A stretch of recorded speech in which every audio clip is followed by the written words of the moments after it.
Hey folks! It's finally time for our vlog of Saudi Arabia. This vlog is so special for us because we never imagined that one day we're gonna visit Saudi Arabia. When we were planning our trip around the Middle East, we suddenly thought, okay, why don't we cross from Bahrain into Saudi Arabia from the King Saudi Bridge and go to Al Khobar? But we later on decided, hey, why not go to Riyadh, the capital of Saudi Arabia, so we can see for ourselves how the country has changed over the years, how the liberal policies has changed, how the people live. You know, it's easy to see all these influencers go to fancy places, fancy resorts, take pictures with bikinis, which is not so conventional for the Arab culture, especially the Saudi culture. But that doesn't define Saudi for us. What we really wanted to see is how the new policies, the liberal policies, has affected the lifestyle, the people.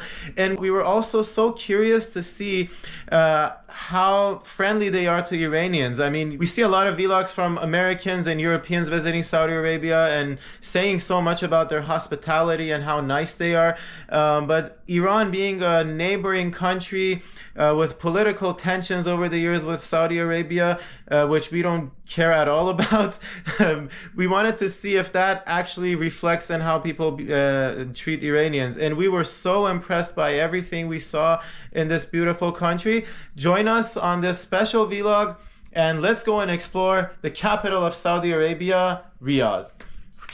The first day we got there, we rented a car and hit the roads of Riyadh to look for a hotel. We didn't have anything booked in advance. This is the hotel room we finally found. It's a suite.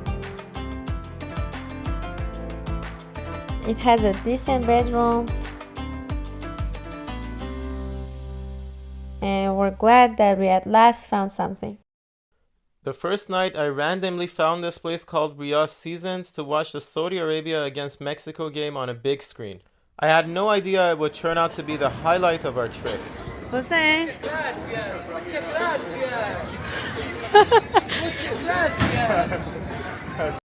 Muchas gracias.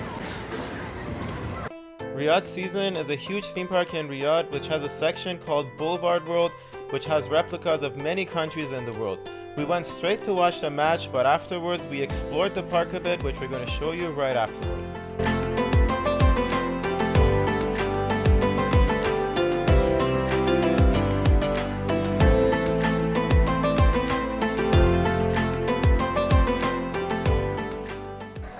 Normally I'm a huge fan of Mexico, but in this match I was actually cheering for Saudi Arabia because I wanted them to make it out of the group stage for the first time in history and see how they're going to party on the streets all over Riyadh.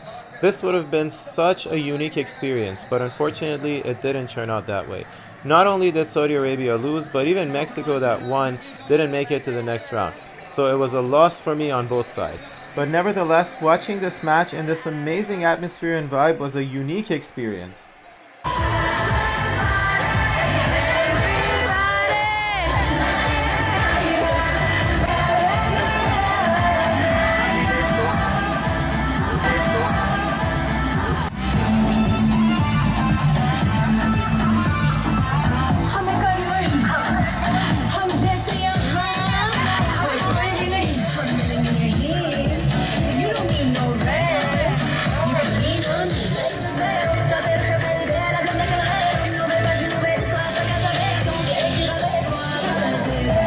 One thing that really caught my attention in Riyadh was that women were very present in society, and it didn't at all look like the patriarchy that some people think it is.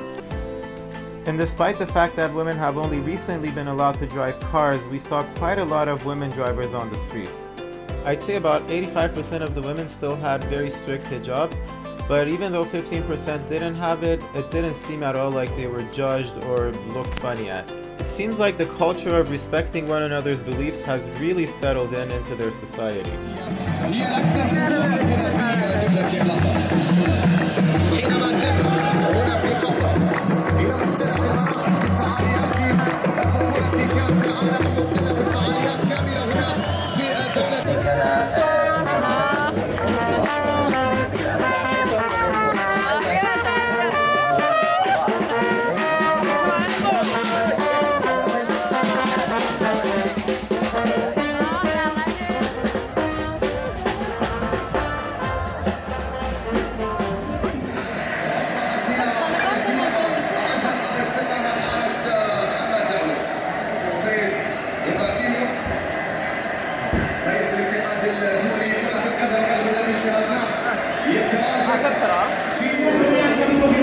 Arabian coffee.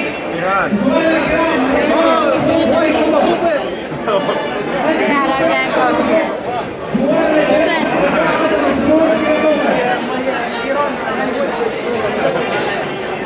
Thank you. Now let's take a brief tour of the world in the Blvd World of this park. First, we're going to start from China, where the architectures and designs truly feel like you're in China. I mean, I've been to China twice before, and when I saw this, I really wanted to go back to China.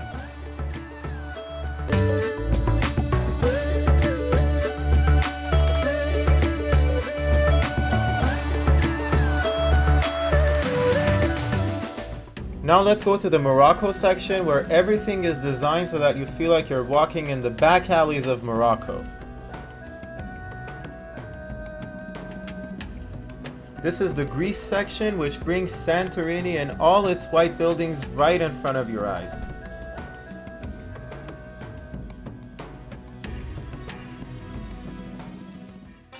And of course, the Japan section would have a huge robot at its entrance.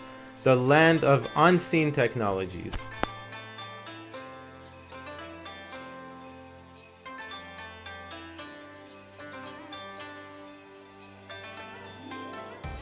خب الان کریستیانو رونالدو شیخ کریستیانو رونالدو داره وارد قطب شمال میشه. چه میکنه این بازیکن؟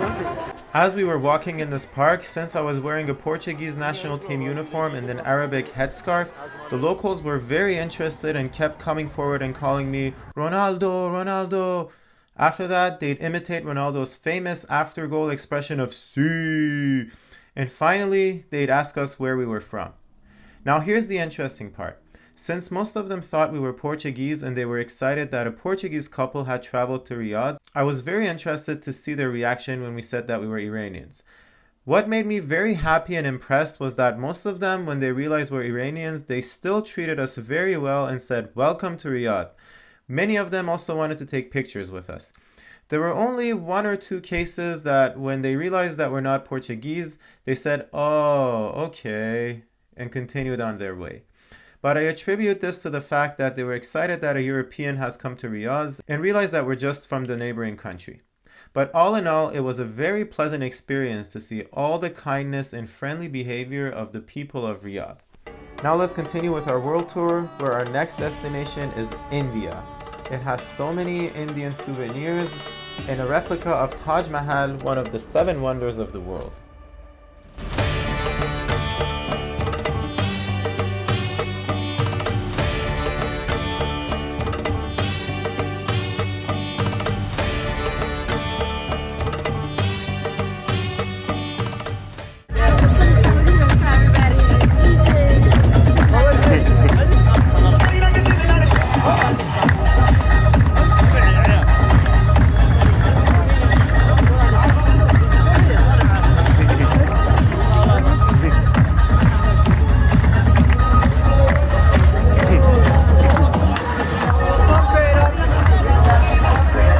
It also has a Spain with all the cowboys and flamingo dance.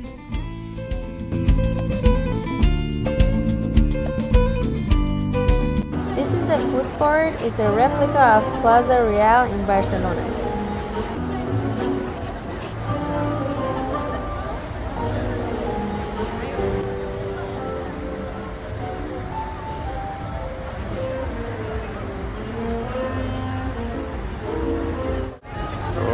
شبیه نیویورکه.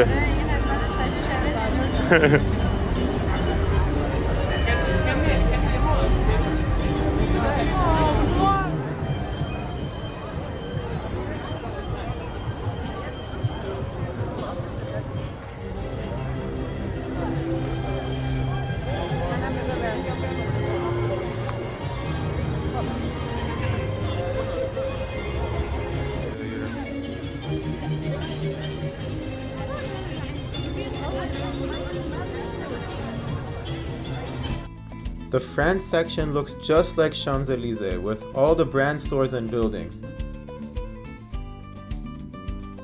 An Arc de Triomphe right in the corner, just like you can see at the end of Champs-Élysées.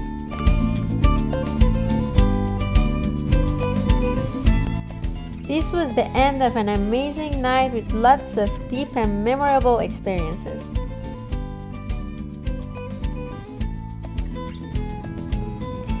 We started our second day with a trip to the famous sky bridge of Riyadh. To get to it, we had to enter the shopping mall called the Kingdom Center. We took some time to walk around the mall a bit before going to the sky bridge.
We're going to have lunch at Najd Village, a super traditional Saudi restaurant.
This is King Khalid Mosque, one of the famous mosques in the city of Riyadh.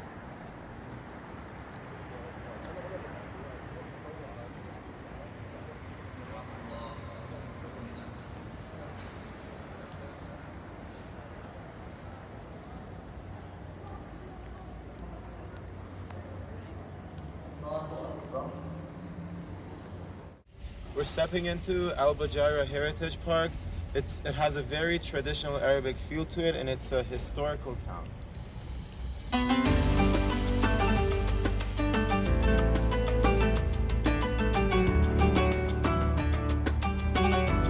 Albujeiri is a tourist complex that was built in the remains of the city of Diriyah, the first capital of old Saudi Arabia. This historical city was founded in the 15th century, and in the 18th century, when Al Saud formed the original Saudi Arabia, they chose it as their capital. But it was completely destroyed by the Ottoman Empire in the 19th century. Later in the 20th century, the Saudi generation regained control of the region, established the city of Riyadh as the capital, and formed today's Saudi Arabia. Today, the remains of Diriyah have become a tourist complex, and you can also see the Al Tarif neighborhood, which is the best surviving part of this historical city.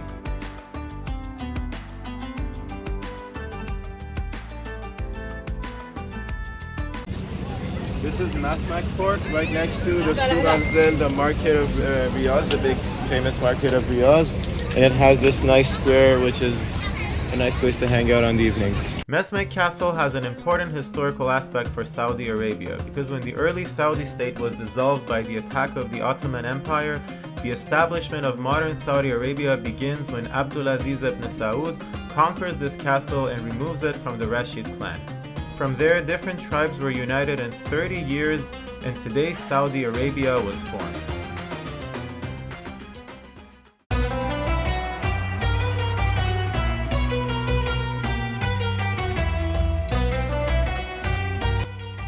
Now this castle has turned into a museum where you can learn about the establishment of Riyadh and its construction, the Al Saud family and various kings, as well as the history of Saudi Arabia.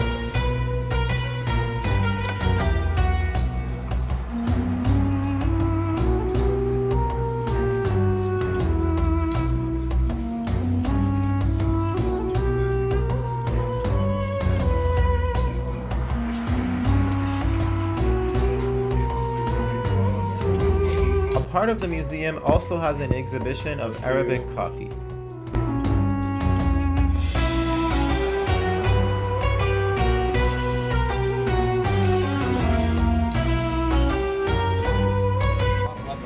تستخدم لتبريد القهوة بعد الحمض. القهوة استخدام بيوزن مبرد. القهوة واستخدم الطاحونة اليدوية لطحن القهوة.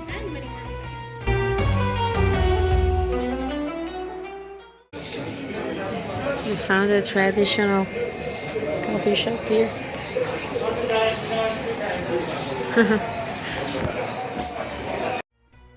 Within walking distance of the Mesmek Fort is the local market.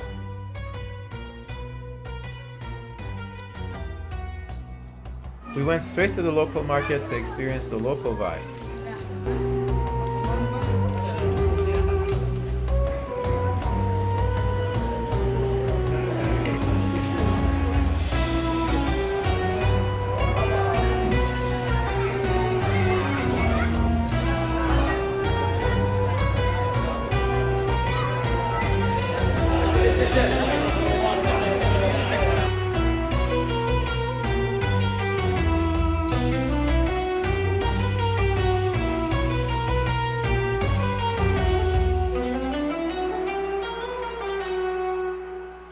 The next day we flew to Kuwait, the video for which we've already posted on our channel. Next we went to Jordan, and then we visited 5 East African countries. Join us on all of our adventures.